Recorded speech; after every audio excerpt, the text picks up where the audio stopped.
Sherdog.com here with Will Brooks, just ahead of your UFC 210 bout with Charles Oliveira. Before we even talk about him, let's talk about the last fight. It was kind of a weird fight week. He kind of had words back and forth. There was kind of the, I don't know if unsportsmanlike stuff at the end of the fight with him. Kind of talk about how that whole experience and kind of how that sat with you. I don't know, man. I've had some weird run-ins with Brazilian fighters, man. I don't know what it is. Maybe we all just kind of got that like rugged attitude, like that old school, like hard nose, like you trash talk me, I trash talk you type of attitude. I don't know, man. But you know, I don't know. It was just to be honest, it was an odd training camp, man. It was a really weird approach that I took to the training camp, and an approach that I typically don't take to training camps, and I think it just kind of spilled over into the fight week, and I might have put some energy out into the universe, and I'm a huge believer that whatever you put out into the world, it usually comes back to you, and maybe I put like a weird vibe out into the universe, and the universe was like, hey, I'm going to give this back to you really quick, see what you do with it. So, you know, unfortunately I didn't adjust, I didn't adapt, and, you know, I came out with an L, you know, but, you know, it is what it is.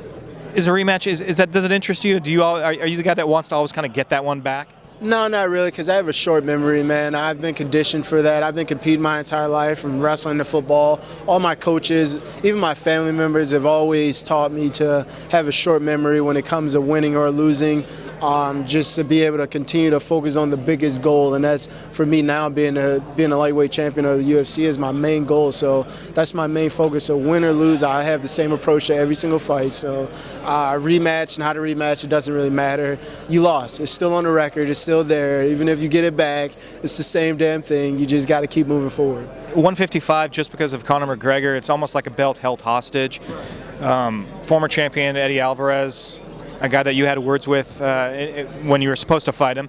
Is he a fight that interests you if he comes out victorious in his next one? Yeah, definitely, man. I mean, I'm not in a hurry to get there because, again, I believe I'm a pretty intelligent fighter. I think I'm an intelligent fan of the sport also, and I recognize that the guy that's holding the belt is he's a hostage negotiator. You know, he's a guy that holds hostages, and he takes over the belt and he holds them, and you don't know what's going to happen. So I'm not going to wait on him, especially now that they're talking about the Mayweather-McGregor fight. So I'm just going to continue to fight and put myself in a position to where the title is freed up and there is an opportunity to fight for that title. I'll be in a position to do that, you know. So if I do come through this fight and win the next one and they put a fight like Eddie Alvarez on the table, I would definitely take that fight because that's a fight to get me to the title, and that's what my main goal is every single time. So I don't know. I'm kind of hanging back, but I'm not hanging back. So it's just kind of watching the landscape and how it all plays out.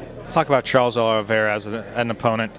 Crafty submission guy. Do you feel like he's going to be undersized when he gets in there against you? No, I don't think so, man. I think he's a bigger featherweight. You know, I mean, that's why he misses weight so many times, because he's a bigger guy. His body doesn't want to make that weight, so it's an intelligent move for him to move back up to feather or to lightweight. I think as far as a mental move, emotional, physical, there's a lot of things that play into making that move to the upper weight and not having to stress about a weight cut, man. And so I don't expect a weight difference or size difference or anything like that. I expect Charles Oliveira to come out and be Charles Oliveira, and I'm going to go out there and be Will Brooks and put on a dominating display of mixed martial arts. Style-wise, how do you think you guys fared against each other? I think we're pretty even.